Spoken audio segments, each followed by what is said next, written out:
Good morning, everyone. Today, our group is going to talk about the four main market structures in microeconomics. For a quick overview, we first have perfect competition, which is when there are many small firms selling identical products. Think of thousands of wheat farmers. No single firm can influence the price. Next, we have monopoly. A monopoly is the complete opposite. One single firm controls the entire market and faces no competition. Next, we have monopolistic competition. It is between many firms, but each sells slightly different or branded products, such as toothpaste brands or any kind of classic items that you can buy at a store. Finally, an oligopoly is when just a few large firms dominate the market, such as airlines or phone carriers. So these four structures basically cover almost everything that real-world markets you can think of. Next, let's compare them side by side. First, we're going to go more deeper into perfect competition. Hello, everyone. I'm Perfect Competition, and today we're going to be talking about what makes me so perfect. Let's get into it. Starting off, what even is perfect competition? Now, today we're going to be talking about the four main characteristics about what makes perfect competition.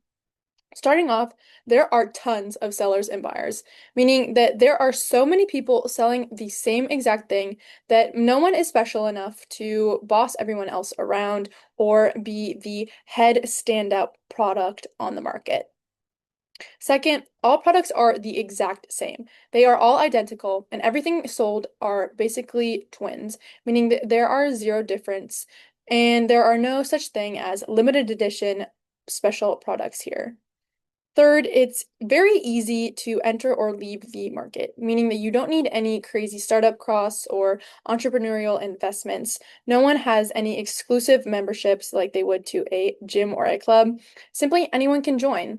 And finally, everyone knows everything. There are no secrets or any gossip, meaning that the buyers and the sellers have all the power because no one is getting scammed. Now let's move on to our real world example. Clear lip gloss. Now, picture you are venturing into a drugstore makeup aisle and say CVS or Walgreens, and with the goal of looking for a basic clear lip gloss. Now, when you do enter that aisle, there's going to be a surplus of different brands all selling the same exact clear lip gloss. But overall, the clear lip gloss that you're looking for doesn't have any special standout qualities because you're just looking for a basic product. Now, you're not thinking like, hey, I need a Dior lip gloss. I need the $30 Dior lip gloss. I need to have it. I have to have it because it is the Dior lip gloss. Instead, you're going in with the intention of just buying whatever simply because you want it to be shiny and glossy, and that's it. Instead, you're just thinking this gloss will do. Nothing in particular that stands out or you especially want. You're just looking for a simple, clear gloss. Finally, let's discuss the consequences. Starting off, the firms don't get to decide the prices, the market instead tells them, meaning that if the market says, hey, a clear gloss is going to be $3, the firms are like, I'll take what I can get because the price matches the cost of making one or more glosses. They don't really have that much control over the pricing of their products. And because of this, the firms are price takers, meaning that they can't just randomly decide to charge $10 for their product because they know that all we'll do is just go on to the next best gloss that's sitting right next to them for a cheaper, more affordable price. Now, because the perfect competition is all about being fair and equal in a make-believe world, high efficiency demonstrates what perfect competition is. Regarding two different kinds, allocative efficiency and productive efficiency, where in the sense of allocative efficiency, all resources go where the people actually want them. So if the girls were demanding a sparkly, shiny clear lip gloss, then all monetary and general resources, excuse me, would go into the production costs of making a shiny, clear lip gloss, while productive efficiency is more about companies finding the ways to produce their products at the lowest possible cost in order to make the highest possible amount of money. And finally, to wrap everything up, now that I rest assured that you all know what makes perfect competition so perfect, Perfect competition is a make-believe world where everyone has the same exact products at the same exact price. And because of that, everything is fair and no one monopolizes the market because everyone sells the same product at the same price. And through that, that's how prices are able to stay low. Now, let's hear more about monopoly.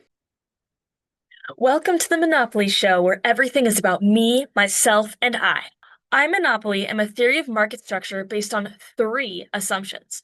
There is one seller over everything, it sells a product for which no close substitutes exist, and that there are extremely high barriers to entry. With high barriers in mind, these include legal barriers, economies of scale, and exclusive ownership of a necessary source. Now, with legal barriers, you have to gain patents so no one else can develop what you can develop. And you have to gain a government license so your monopoly can operate legally and prevent the abuse of power. You also have to understand the economies of scale, which is where you understand the cost advantages of increasing a monopoly's level of output. Now, there are many examples of monopolies that I could go on and on about, but let's focus on my personal faves, like Essilor-Luxottica and Standard Oil. First, Essilor-Luxottica. They control at least 60% of the US eyewear market and have a similar dominance globally with a 42% market share in corrective lenses. They sell lenses to many popular brands like Ray-Ban, Prada, Tory Burch, Coach, and Chanel, hence why it is deemed as a powerful monopoly. Now let's talk about one of my oldest, Standard Oil. Now, Standard Oil was a monopoly unlike anybody has ever seen. It was established in 1870, but managed to gain nearly 90 to 95% of the oil refining market within the US. But unfortunately, it grew to be too powerful, so it had to be split into 34 separate companies, like Chevron Corp and ExxonMobil, many of which still gain immense wealth to this day. Now let's discuss the efficiency, output, and prices of a monopoly. First, with efficiency. It unfortunately is deemed to have both allocative and productive inefficiency. Because I run as price is greater than marginal cost and don't follow the idea of producing a greater quantity, the consumers will suffer from my hand because it will sell a lower quantity in the market at a higher price, leading to an allocative inefficiency. Now let's discuss productive inefficiency. With me, it happens because the firm does not produce at the lowest possible cost. Since I face no competition, I have little pressure to minimize costs, so I operate above the minimum point of my average cost curve. As a result, resources are not used as efficiently as they could be in a competitive market. Now, with output, a monopoly restricts output following a pattern of marginal revenue equals marginal cost. This results in a smaller quantity of goods being available. And as I discussed previously, with my pricing, it's determined by me being a price searcher because I can change however much anything costs to maximize profit. Next, we're going to hear more about monopolistic competition. And I'll be talking about monopolistic competition and going over some key characteristics and economic implications. So, starting off, monopolistic competition is a market where there are a lot of firms and they're selling their products that are similar but also slightly different. And each business adds its own twists, either through like branding, quality, style, packaging, kind of doing whatever it takes to set them apart. And because of this differentiation, firms have a little bit of control over their prices, but not too much since customers can easily switch to another option and kind of another substitute. And a key feature of this market is that it's easy for new firms to exit and enter. And going over some real world examples, so kind of we see it in our everyday lives, like through restaurants, clothing brands, beauty products. So for example, like Chipotle versus Kava, both places that sell food, but each kind of like differ based off of like the vibe, menu, and price point, and like similar in the clothing world, like Lululemon versus Aloe. So this is kind of how these markets like look in real life. There's like lots of firms and lots of variety, and like we as consumers like make that choice like every day of like what our personal preferences are and what we kind of like in the options that are given out. And talking about pricing and demand, firms in monopolistic competition face a downward sloping demand curve. So that means if they raise their price, fewer people will buy, and if they lower their price, more people will buy. So they are price makers, but the power is limited because consumers have plenty of substitutes to choose from. And getting into short run profits. So in the short run, These firms can earn economic profits if their products stand out. So if customers really like the brand or quality, or if it's kind of trending at that time, the firms can charge slightly higher price and still keep the loyalty and just enough buyers. So in the short run, it's definitely possible in this market. And then in the long run, kind of we see these profits disappear. So when other firms are doing well in the businesses, it's easy for new ones to enter the market. So the competition increases, and kind of we see the demand curve shift to the left. And getting into consumer welfare. So for consumer monopolistic competition clearly has some benefits. So there's just a lot of variety with many brands, styles, and product options. So so much to pick from. And then also kind of firms are trying to improve their quality and innovation because they want to stand out. So consumers often are tending to get better products. And then on the downside, prices tend to be slightly higher than in a perfectly competitive market since firms do have some pricing power. Um, but kind of like overall, for producers, this market encourages them to be kind of different through their branding, packaging, quality, advertising. Um, and kind of that's a look at what monopolistic competition is. It gives kind of consumers variety and better product options, and then producers have room to be kind of like creative in setting out their own prices. And lastly, let's learn more about oligopoly. Key characteristics of oligopoly. An oligopoly is a market structure where a small number of large firms hold a majority of the market share. Each firm's decisions significantly affect the others. For example, the global automobile industry is dominated by a few major firms such as Toyota, Ford, Volkswagen, and General Motors. Because there are so few competitors, firms are highly interdependent. Each company must consider how rivals will react to changes in prices, production, or market strategies. Barriers to entry. High entry barriers such as large capital requirements, brand loyalty, patents, and economics of scale make it difficult for new firms to enter the market. Non-price competition. Firms often compete through advertising, branding, product quality, or technological innovation rather than just lowering prices, since price wars can't hurt all competitors. And here are some real world examples. We have the automobile industry and the telecommunications industry. Prices in oligopolies are usually higher than in perfect competition, where prices equal marginal cost, but lower than in monopoly, where one firm sets the price. Firms are cautious about changing prices because rivals may retaliate, leading to stable prices over time, a phenomenon known as price rigidity or the kink demand curve. Output tends to be lower than in perfect competition, but higher than in monopoly, meaning there's some restriction of output to maintain profits. Efficiency outcomes are mixed. There's allocative efficiency, where resources are distributed according to consumer preferences, productive efficiency, producing at the lowest cost, and dynamic efficiency, which is innovation over time. And then here are a few examples of like how oligopolies have high potential for collision, where firms cooperate formally or informally. And the OPEC, which is the Organization of Petroleum Exporting Countries, acts as a cartel, and they coordinate oil production to influence global prices. However, collision is illegal in most countries. Prices can be higher than in perfect competition, but lower than in a monopoly. In perfect competition, there are many small firms selling identical products. None have market power, so the price equals marginal cost, which is the lowest sustainable price. In a monopoly, one firm controls the whole market and can restrict output and raise prices to maximize profit. In an oligopoly, a few large firms have some control over the price, but they still face competition from each other.